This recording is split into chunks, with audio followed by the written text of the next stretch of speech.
Hi guys, good morning. So karon magpintal ta diri sa Kisamino kay medyo na siya kuan guys. So na siya ay lagom-lagom. So ato na siyang pintalan para mawala ang mga lagom-lagom no.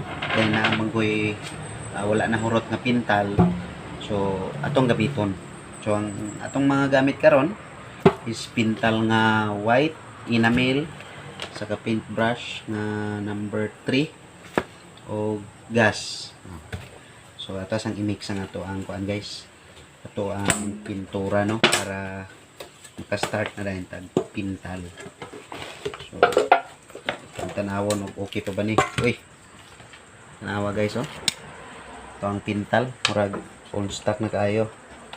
So ato lang nang i-mekos guys para makuan siya.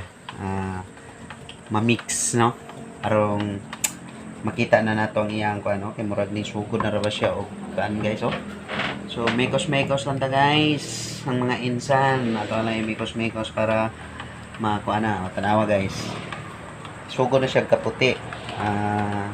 Mo separate man gud nang iya ang kuan no mga unsa ni tawag ana mo separate nang iya ang mga ubang chemicals pa kung dili na siya magamit.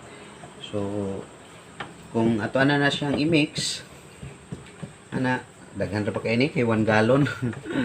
Kuha ni pintal diri sa tibuok ceiling guys. O napa dito sa ubos. Ana lang para naapod tay for today's video no.